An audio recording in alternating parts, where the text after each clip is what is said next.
Grasshopper. Uh, I might have to restart this, but I already saved it. Should be fine.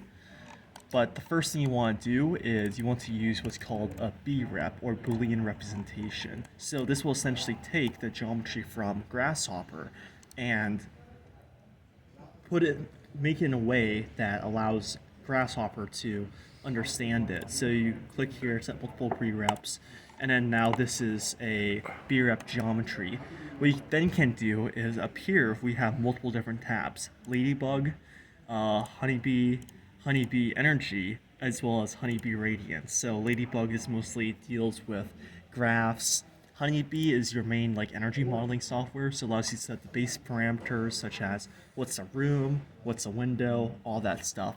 Honeybee Energy allows you to simulate energy models. So what's the EUI? What happens if you put this building in a certain location and it's wintertime? How much energy is the building going to use? Honeybee Radiance is running light simulations on the building. So how much solar gain will this building experience? Stuff like that. So to set this up, we're going to start in Honeybee because we want to transfer this model into a Honeybee model. So the first thing we're going to use is this command called honeybee room from solid. These are a bunch of solids. So we can plug in the B-rep into geometry, and now all these geometries are represented as a solid or a honeybee room. And then from here we can also use this, which is honeybee model. So you have all these inputs: rooms, faces, shades, apertures, doors. All this gets turned into a model. So we have the room information, so now we have a honeybee model. Now something I want to do is I want to make sure that these walls on the interior are being registered as interior walls. I believe that if we were to go to visualize, this visualize tab right here, and we used this color face attributes command and run the model to it, we'll see that these walls, at least in theory, these walls in the inside will actually be considered exterior walls because we haven't defined them as interior walls. Let me make sure this is fully set up. Color room attributes. We can visualize by type. That's the one I wanted. So model to HB objects. We can see that the orange here is our exterior walls. We can use another command called HP face attributes, where we can set it to face type, and then we can use color face, where we can put in the geometry and then attach the attributes, and now this is telling me what's what. So we have wall, roof, and floor. Roof, ceiling, floor. We know that wall is just one type of wall. It's not being defined as exterior or interior wall. So in order to define it that way, what we need to do is we need to use two other commands, that being honeybee intersect solid and honeybee solve adjacency. So solve adjacency essentially solves for the boundary condition between these two solids. It'll recognize that there is that boundary there, and it'll define it as an interior wall. However, if the geometry is not occupying the same face, it won't register. So right now, this face right here, you have the two same geometries. It's like the faces are equal to each other. The second you mess with it in any way, like this becomes longer than this, it will no longer recognize this entire face as an interior wall because it's this one wall. Some of it's on the exterior, some of it's on the interior. So this is where intersect solid comes in, is it'll recognize that this right here is intersecting this plane right here. It'll separate this face into two different faces, an interior wall and an exterior wall. So that was my example. We can plug this in to room solid. We first have it run the intersect solid command, and then we get our rooms with the intersections. We're going to use get rid of this, and then we can plug in the intersected rooms into solve adjacencies. So now we can process which ones are interior walls and which ones are exterior walls. And we're going to use what's called a false start toggle. So essentially what this means is that this will toggle things on and off, but if you were to open Grasshopper, all these toggles will automatically be set to false. It's important because if it was set to true, the second you open Grasshopper up, all the simulations, everything's going to try to simulate at once, and it's going to crash your computer. So use false start instead. So we can turn this to true, and what we'll see is that if this worked correctly, which it may or may not have, it should now be defining some of these rooms as interior and exterior rooms. Oh, wow, look at that, it's not doing it. There's gotta be a problem here. Interior walls. So let's see if we can get it to recognize the interior walls.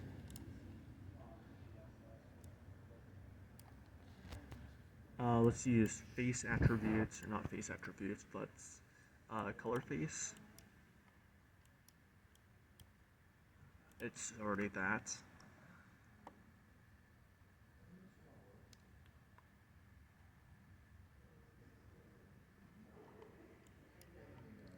And this is the other problem with Grasshopper, is that you'll always run into so many different problems, and it just takes time to solve them. Like one of them could be the software, for whatever reason, not picking up that this is an interior wall, which is kind of important for the energy simulation.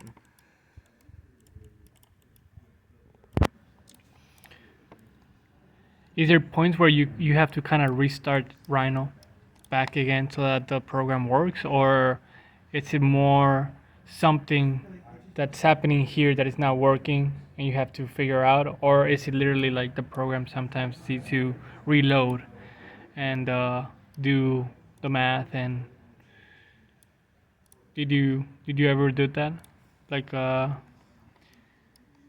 restart Rhino so Yeah, that usually restarting it doesn't work. no? Okay. Yeah, typically the problem that happened just persists, and restarting it doesn't solve it. You have to solve it within the software itself. Okay.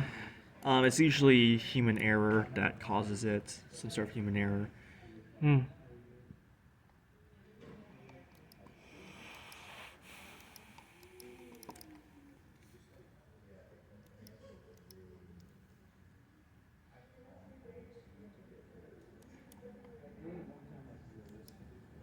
Remove attribute, that's not it.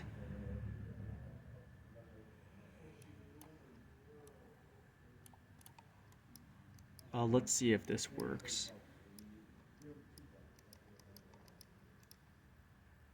I'm just gonna hide this. Yeah, look at that. These are different colors. So this is green, this is orange, and then the outside is blue. So I think it is recognizing that. Yeah, look at this.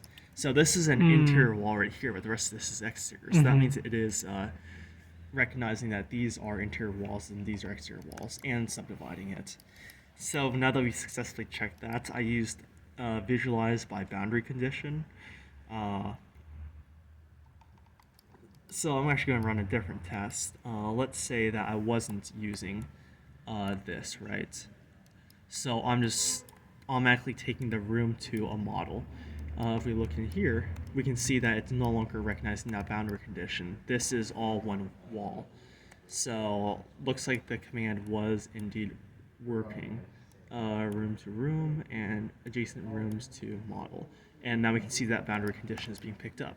So we should be good. Let me get the visualizer back up.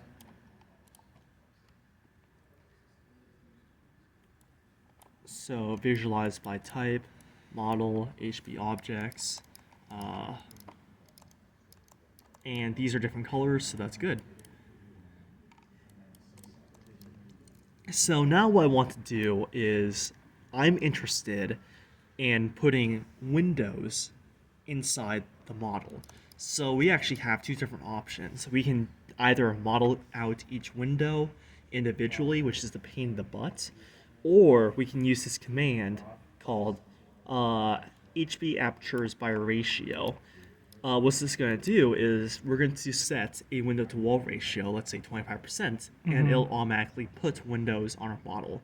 It's going to look ugly, but it's good for simulating things quickly. Yeah. So how this is going to work is that we're actually going to run it after solve adjacencies. So the order doesn't exactly matter too much, but ideally we want to solve for adjacencies before we run the aperture by ratio simulation, because we want to make sure that we're not putting windows on our interior walls. So now that we have the adjacent rooms, we're going to plug this in, and then we're also going to use what's called a panel, and that allows us to set a percentage, so 0.25, or in other words, 25%. We can plug that in, and now if we plug this object back in, look at that, we have windows, and this is approximately 25% of the surface area.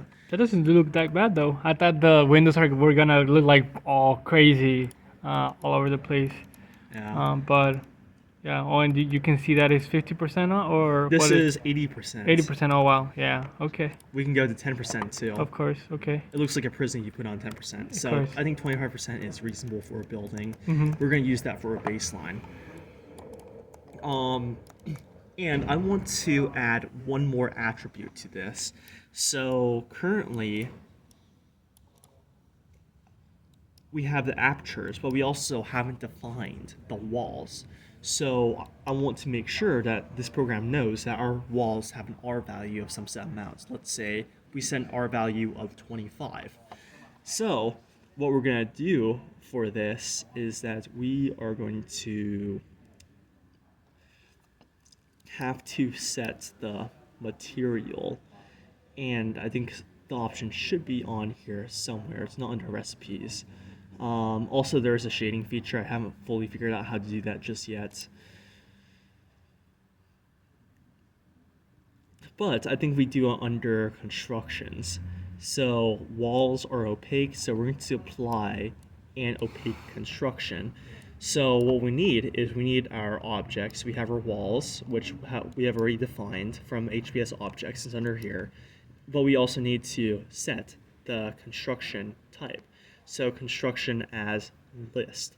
So now that we know what we need, we can sort of work backwards from that. Let's define the construction type.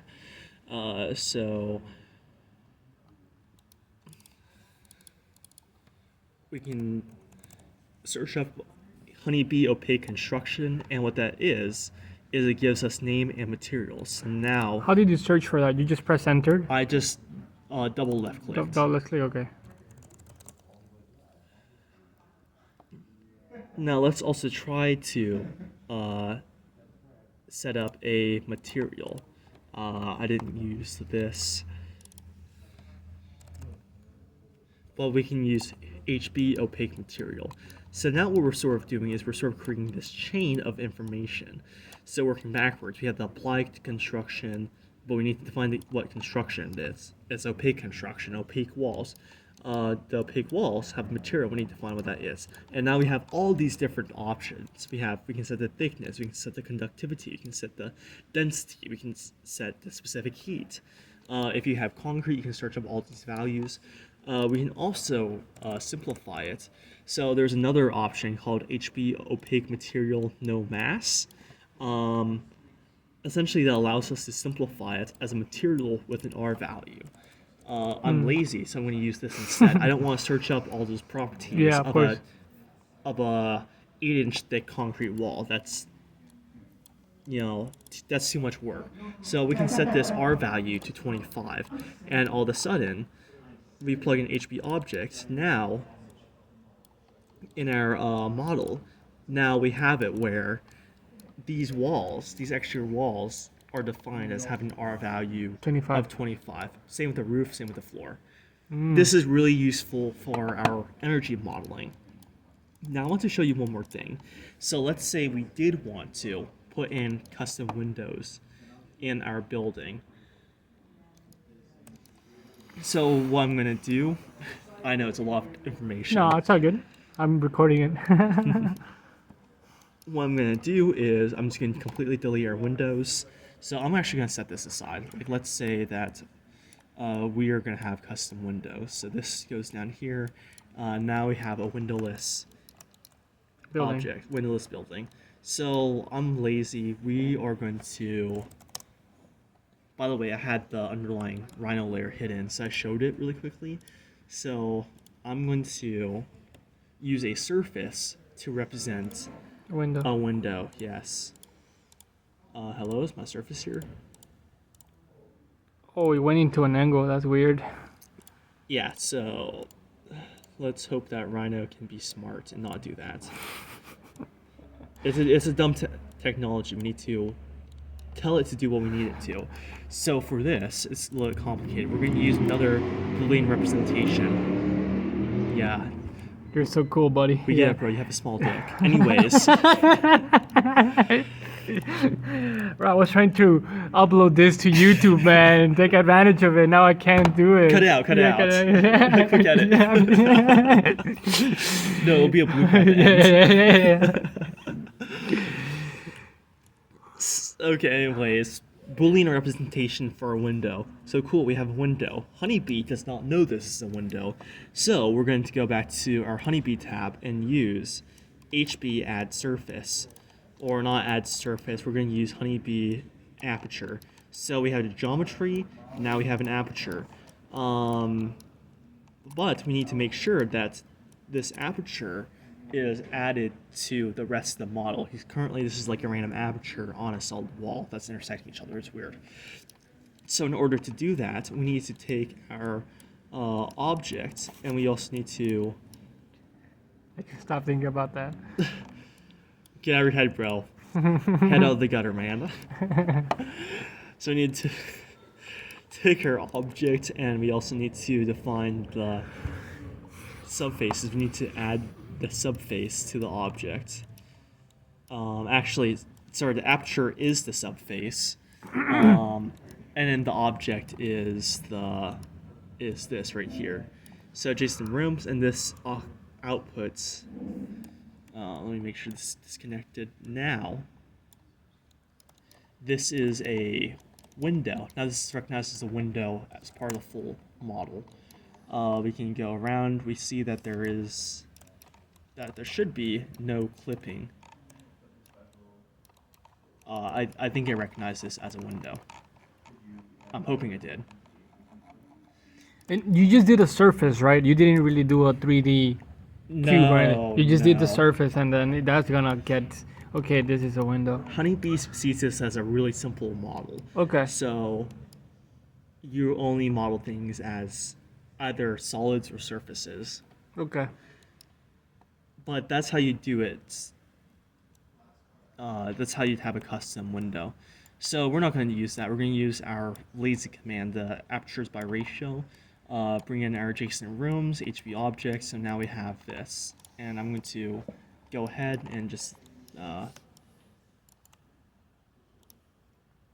get rid of that because I don't care about it. Okay. We'll set this aside for later. Hey, will you show me how to create a table from that information that we have? Yeah, this was just a starting point. Okay. All this was needed to accurately simulate the amount of energy going into the building. R value, window to wall ratio, that should be everything.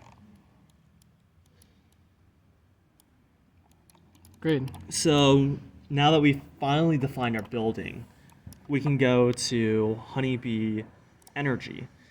So the first thing we're going to do is use this command called hbmodel to OSM. So we have our model right here, but we also need an EPW file. So what an EPW file is, that's our weather file.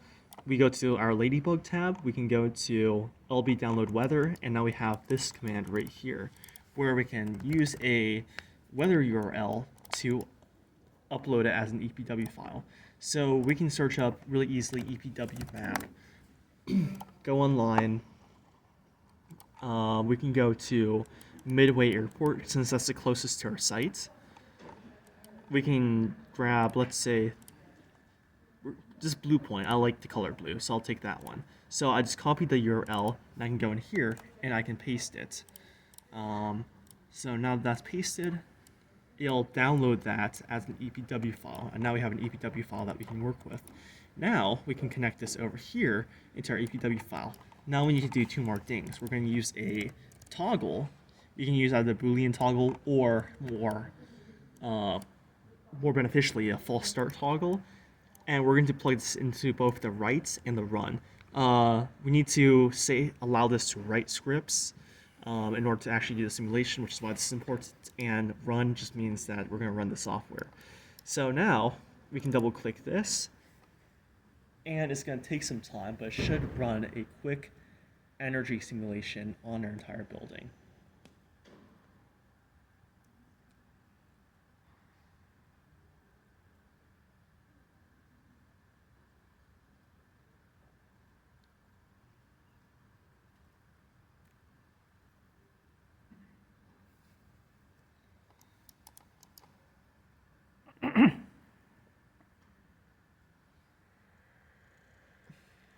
And I think there was one warnings. Determine shadowing combinations. There are one surfaces which are casting surfaces and are non-convex. I'm gonna be completely honest, I have no idea what that means. So we're going to ignore it. I think this might have been caused by the panel that I put in there earlier. The custom window I made, it might be casting shadows when it's not supposed to be. So I think that's what that error might be from. Moving on from that, we get all these outputs. SQL, OSW, these are just different file types. But depending on what we create from it, that'll tell us, what type of file type we need for that. So we can go into HP Energy and we can get our EUI. And this is telling me that I need an SQL from that. So we have the SQL, now it's giving us an EUI. Now we are finally able to get some outputs. So the three I care about is EUI, EUI end use, and EUI end uses.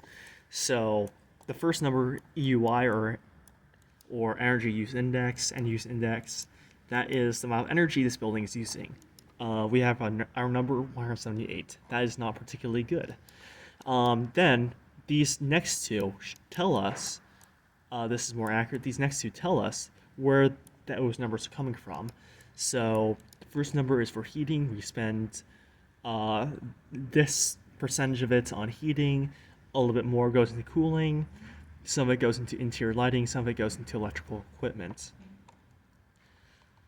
So now those are some really useful numbers which we can get from it. We can also go into Ladybug and look at other different pieces of data. So another thing we can do is we can get an hourly plot, a monthly chart of how much energy our building is using. This should be under LB monthly chart. So now we need to get data for it. Going back to HPE, we can see that we can do a simulation on annual loads. So it's asking for rooms, shades, EPW file, and to run. So we have the EPW file right there. Let's tell it what rooms we're inputting. I put it right here, so now our all our honeybee rooms, we have all this information tied to it. The adjacency solve, the apertures, the opaque construction, aka the R value. So now this output is giving it all that information. And finally, we need to tell it to run. So we're going to use our false start toggle. That is our Boolean toggle. Our false start toggle, and we are going to run it. So this is going to take a second because it's going to simulate all that information and grab it really quickly. But it goes relatively quickly. And now we have all our outputs. So now we know.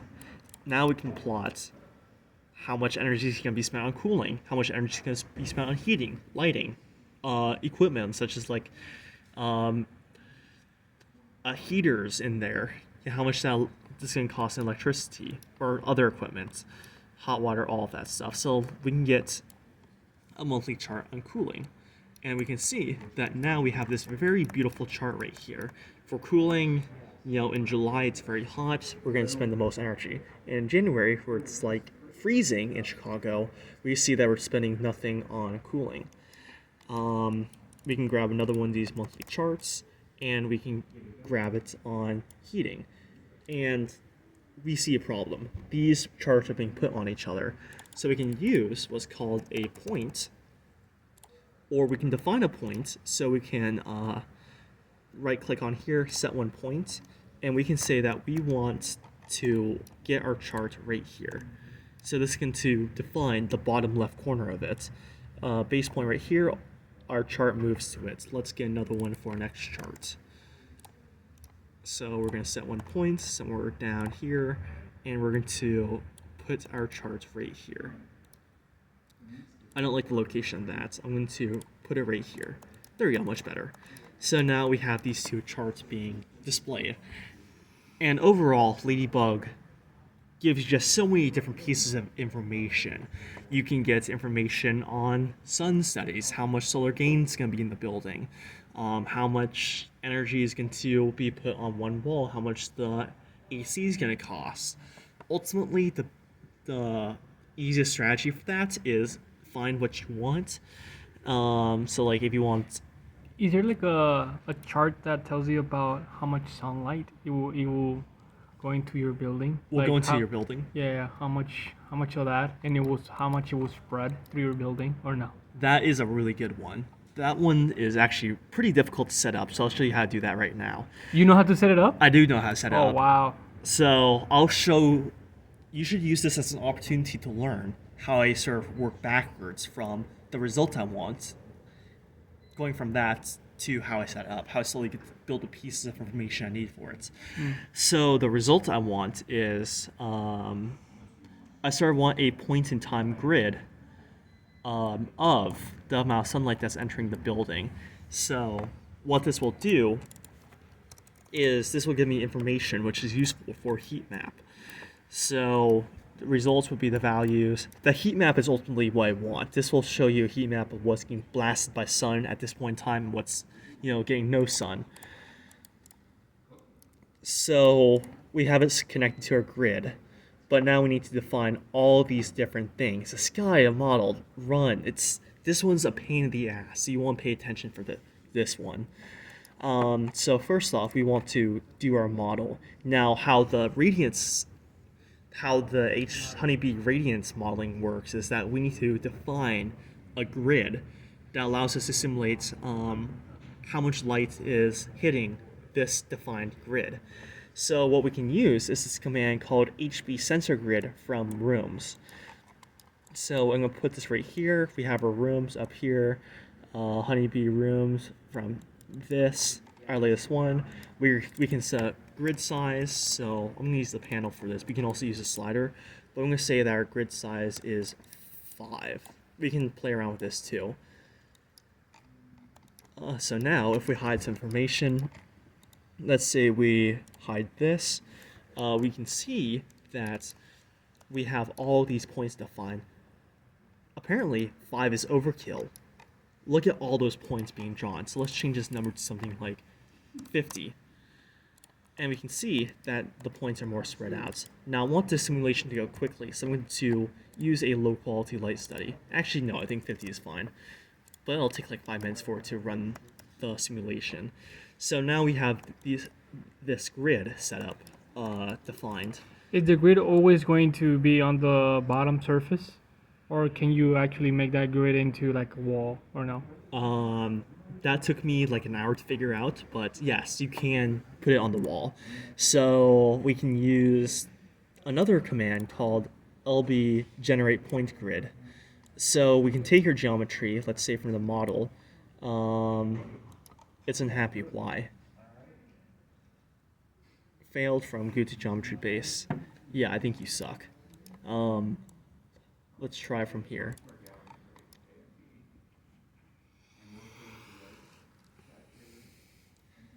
Go to geometry base.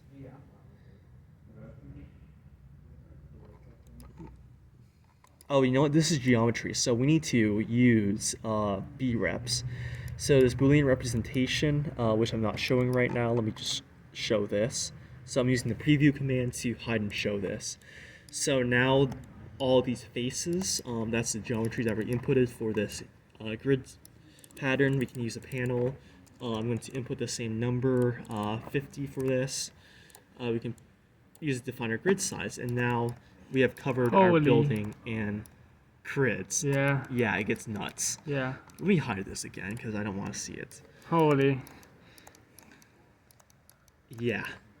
So the problem with this is I took it straight from the geometry, so it's actually plotting all these points on the interior walls as well. Both sides, yeah.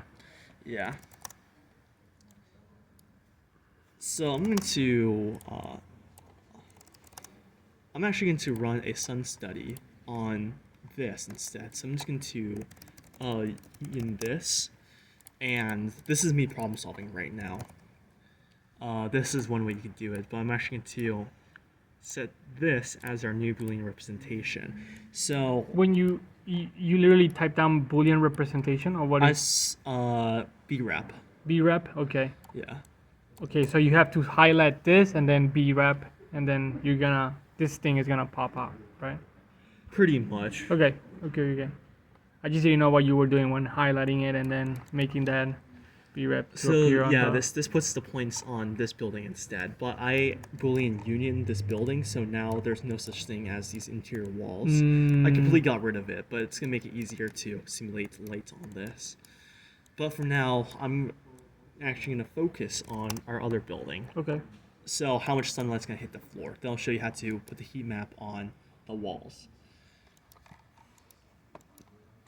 So for the floor, we have our grid points set.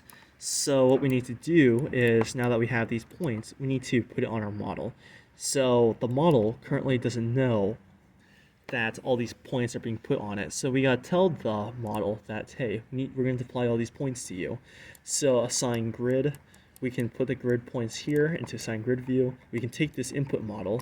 So our model, which currently doesn't have the grid applied to it, and we're going to tell it that, hey, this grid is being applied to you. Now this model knows that these points are being assigned to it.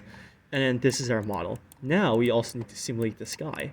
So we can go into, I think Radiance has it, we can use climate-based sky, in which we use the EPW file or the weather to take care of that. So we need a weather file. So we can use HB weather from EPW, input our EPW file, which is our weather information, and now we get a underscore weather file. And we can put this here, and now we have it. And now this gives us our simulated sky. We can actually run it based on a certain time of year, but I'll get to that in a moment. And let's, we're going to toggle this on really quickly. So false start toggle, and we're gonna run it.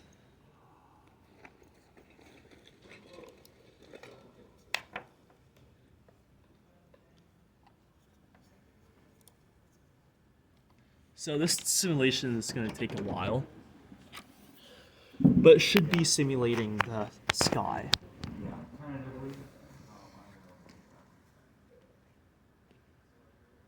Also, I need to use the restroom, so I'll be right back. Go ahead, brother.